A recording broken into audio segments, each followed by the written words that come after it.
क्या आपने कभी बुलिंग यानी किसी से डराए धमकाने या भद्दे मजाक किए जाने की घटना का अनुभव किया है? क्या आप एक ऐसे बच्चे हैं या बच्चे के पेरेंट्स हैं जिसे दूसरे बुली करते हैं? क्या आपने किसी को बुली होते हुए देखा है? क्या आप बुलिंग से बचने का तरीका जानना चाहते हैं?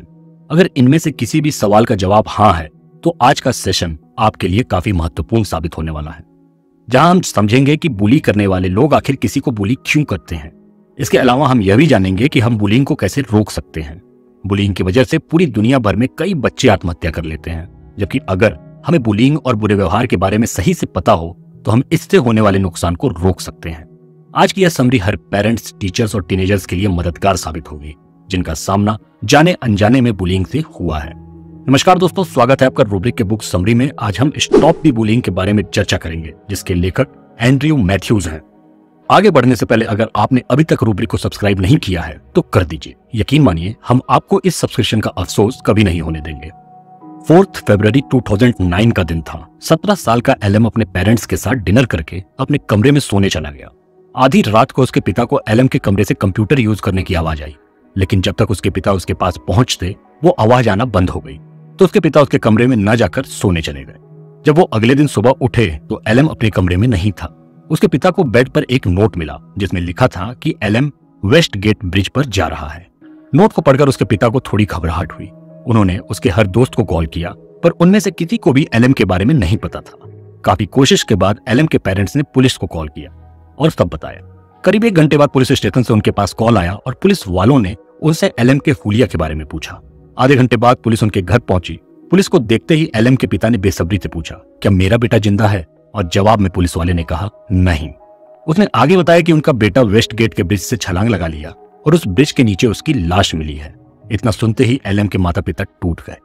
अब एलएम के पेरेंट्स के मन में सिर्फ और सिर्फ एक ही सवाल था कि आखिर ऐसा क्या गलत हुआ जिसके बारे में एलएम उन्हें बता नहीं पाए, और इसका जवाब एलएम के ऑनलाइन लाइफ में छिपा था। वो कंप्यूटर पर अपने दोस्तों के साथ चैट करना पसंद करता था। उसके पेरेंट्स को लगता था कि जब तक एलएम घर पर है तब तक वो सुरक्षित है और उसके साथ कुछ भी बुरा नहीं हो सकता है। लेकिन दिसंबर 2008 में एलएम का अपने से 3 साल बड़े लड़के के साथ किसी बात को लेकर झगड़ा हुआ, जिसके बाद एलएम को बुली करने वाले और धमकी भरे मैसेजेस आना शुरू हो गए। उस मैसेजेस में वो लड़का उसे घर पर आकर मारने की धमकी देता था। इस तरह के लगभग 300 मैसेज एलएम के फोन और कंप्यूटर पर पड़े हुए थे। आमतौर पर यह कोई बड़ी बात नहीं थी। अगर एलएम अपने घर वालों से या दोस्तों को यह बात बता देता तो शायद आज वो जिंदा होता, लेकिन उस उम्र में वो यह दबाव झेल नहीं पाया और हद से ज्यादा नकारात्मक सोच और डर ने उसकी जान ले ली। हालांकि ऑस्ट्रेलिया के विक्टोरिया पुलिस ने उस लड़के को पकड़ लिया और उसे सजा भी हुई। यह शायद पहला साइबर बुलिंग का केस था जिसमें पहली बार किसी को सजा हुई थी। आज दुनिया भर के कानून में बुली करना एक जुर्म है।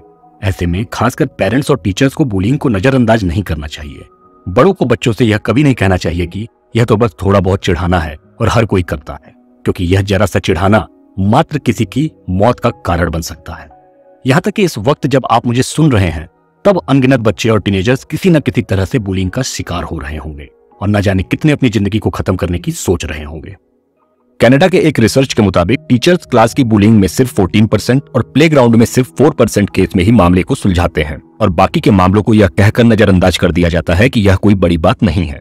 रिसर्च के दौरान जब टीचर्स से पूछा गया कि क्या वो इस मामले में कुछ करते हैं तो 71% ने हाँ बोला, लेकिन जब वही सवाल स्टूडेंट से पूछा गया कि क्या टीचर्स इसमें मदद करते हैं तो सिर्फ 25% ने ही हाँ बोला। यह आंकड़े साफ बताते हैं कि ज्यादातर टीचर्स को यह पता ही नहीं होता कि बुलिंग कब होती है और उसके खिलाफ क्या एक्शन लेना चाहिए। ऐसे ही एक किस्सा कोलोराडो शहर का है, जहां डायलन और एरिक हाई स्कूल के स्टूडेंट्स थे। उन्हें दूसरे स्टूडेंट्स गे कहकर चिढ़ाते और परेशान करते थे। एक दिन कैंटीन में उनके ऊपर केचप फेंका गया। उस वक्त वहां पर कुछ टीचर्स भी मौजूद थे, लेकिन उन्होंने इस पूरे मामले को हल्का समझकर नजरअंदाज कर दिया। ऐसा अपमान का सामना डायलन और एरिक को रोज ही करना पड़ता था। फिर एक दिन 1999 में इन दोनों ने कुछ बहुत बड़ा और गलत करने का फैसला लिया। इन्होंने बॉम्ब और ऑटोमेटिक हथियार के साथ स्कूल पर ही हमला बोल दिया, जिसमें 12 स्टूडेंट्स और एक टीचर की जान चली गई और 24 लोग घायल हो गए।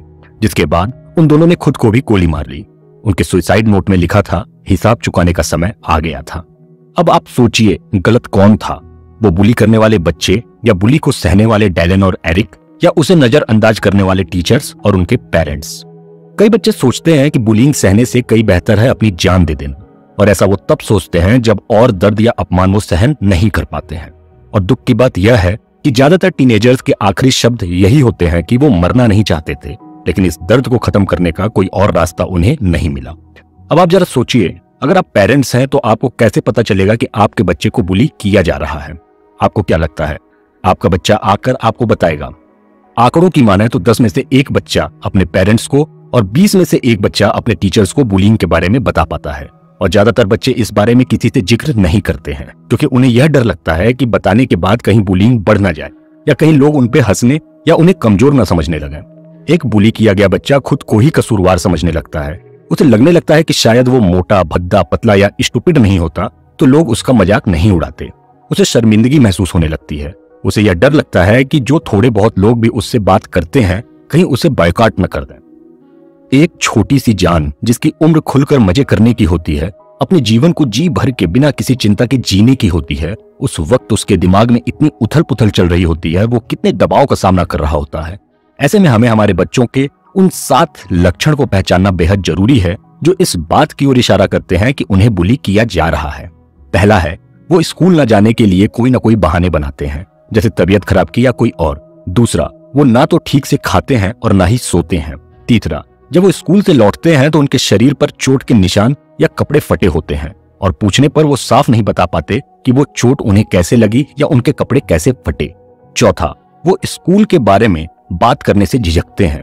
स्कूल के बारे में पूछते ही उनके चेहरे की रंगत उड़ जाती है। पांचवां, उनके ग्रेड्स अचानक से खराब होने लगते हैं और स्कूल में उनकी दिलचस्पी कम हो जाती है। छठवां, वो हमेशा परेशान, उदास या गुस्से में रहते हैं। और सातवां, वो अक्सर बीमार होने लगते हैं, जैसे सिर दर्द, पेट दर्द या घबराहट जैसी परेशानियां होने लगती हैं। इसके अलावा अगर आपका बच्चा फोन या कंप्यूटर पर जो भी करता है उसे छुपाने लगे तो हो सकता है वो साइबर बुली का शिकार हो रहा है। और इसका सबसे बड़ा साइन है ईमेल या मैसेज आते ही उसके चेहरे का रंग उड़ जाना। बड़ों के लिए बुलिंग के खिलाफ एक्शन लेना आसान होता है और कोई बड़ी बात भी नहीं होती है, लेकिन कॉन्फिडेंस और समझ की कमी की वजह से बच्चे ऐसा नहीं कर पाते हैं। ऐसे में हमें उन्हें समझाना बहुत जरूरी होता है। और समझाने के लिए हमें यह जानना जरूरी है कि जब कोई बच्चा बुली किया जा रहा है तो हमें क्या करना चाहिए। सबसे पहले हमें उसकी बातों को ध्यान से सुनना चाहिए। हमें उस बच्चे को यकीन दिलाना चाहिए कि हम उनकी बातें को सुन रहे हैं। उनसे ओपन एंडेड सवाल पूछने चाहिए, ऐसे सवाल जिसका जवाब सिर्फ हाँ या ना में ना हो। जैसे हमें उससे पूछना चाहिए कि आखिर तुम्हारे साथ क्या हुआ है, डिटेल में बताओ।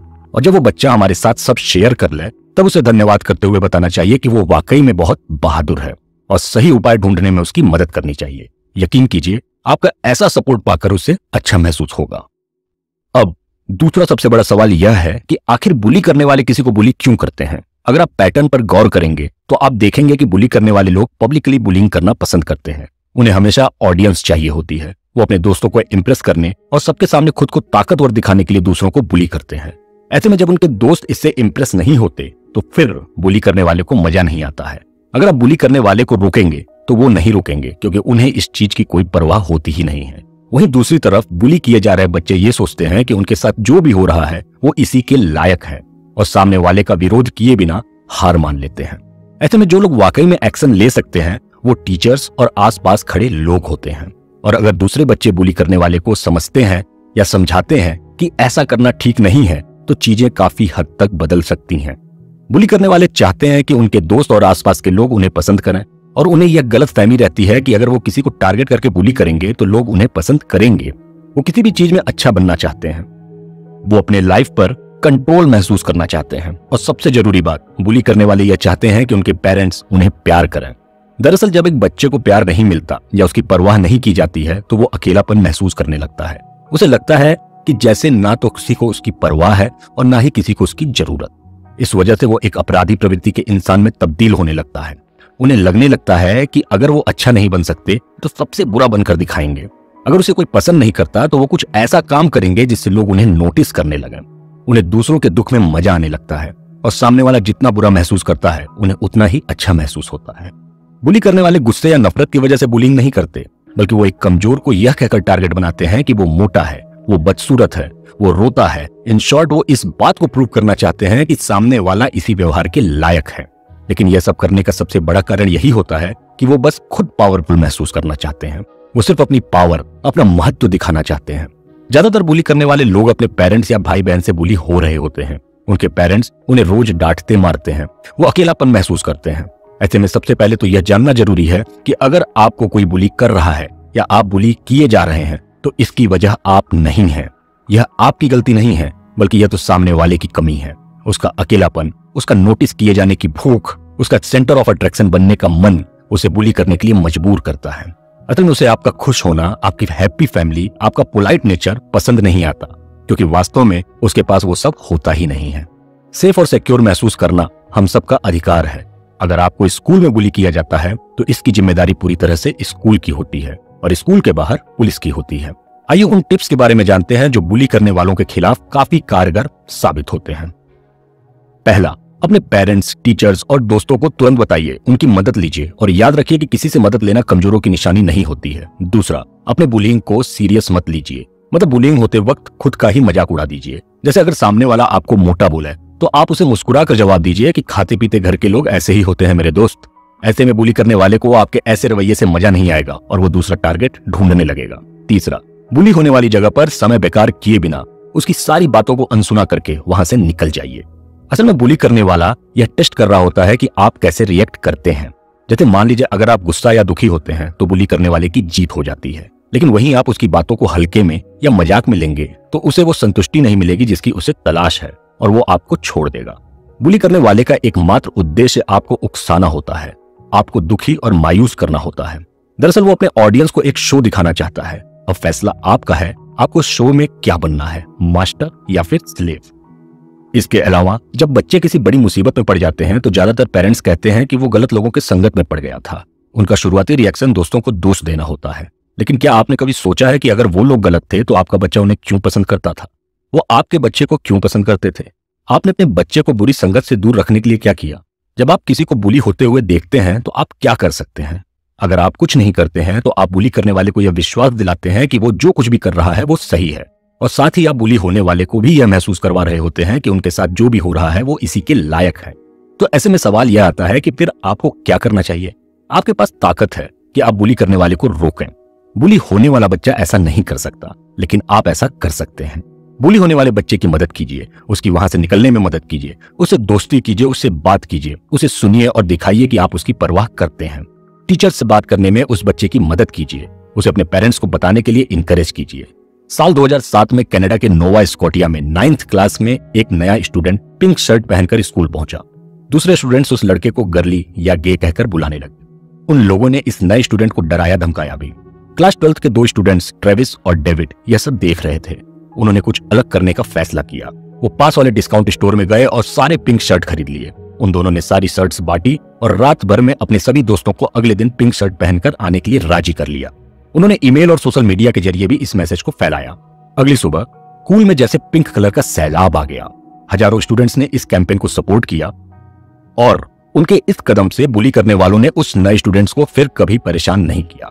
जिसके बाद बुलिंग के खिलाफ अवेयरनेस बढ़ाने के लिए कनाडा के 60 से ज्यादा स्कूल्स ने पिंक शर्ट कैंपेन में हिस्सा लिया। यह सब उन 2 स्टूडेंट्स के कारण शुरू हो पाया था जिन्होंने उस नए स्टूडेंट्स के लिए स्टैंड लेने का जज्बा दिखाया। इसके अलावा अपने बच्चों को यह एहसास दिलाना भी जरूरी है कि आप उनसे कितना प्यार करते हैं, और ऐसा क्यों जरूरी है वो आप इस कहानी से समझ सकते हैं।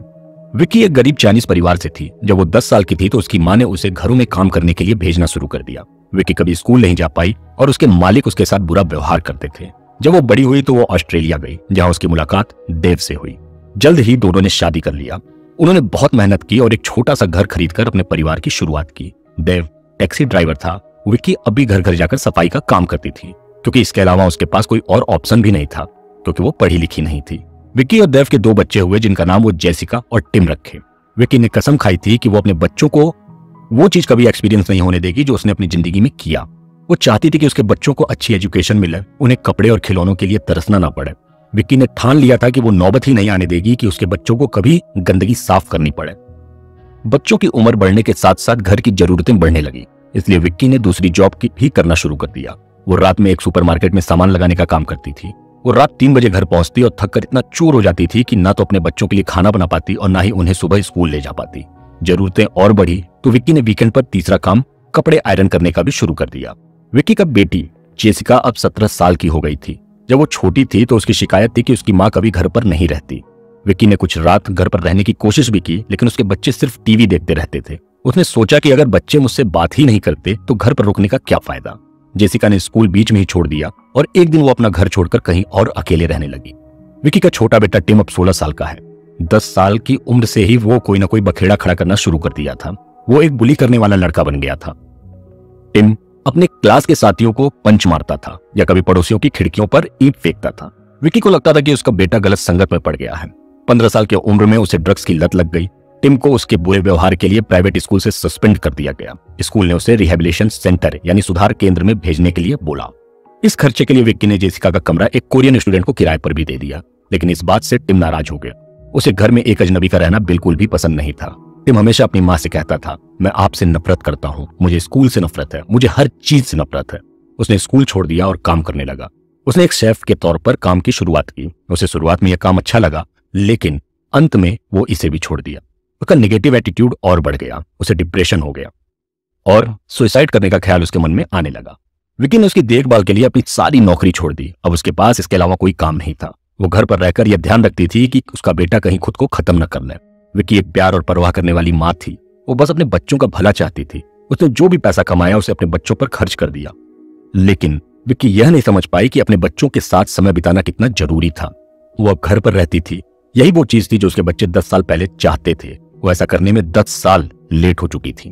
पेरेंट्स अक्सर कहते हैं कि वो अपने बच्चों के लिए कड़ी मेहनत कर रहे हैं। वो उन्हें अच्छी एजुकेशन, एक सुंदर घर, अच्छी कार, नए कपड़े और खिलौना देना चाहते हैं, लेकिन वो भूल जाते हैं कि इनमें से कोई भी आपके बच्चे के लिए आपके टाइम और अटेंशन से ज्यादा वैल्यू नहीं रखता है। अगर आप बात नहीं करते हैं तब भी घर पर रहने से आपके बच्चों को यह एहसास होता है कि आप उनके लिए मौजूद हैं। आप अपने बच्चों को जो गाइडेंस और डिसिप्लिन दे सकते हैं वो कोई स्कूल नहीं दे सकता।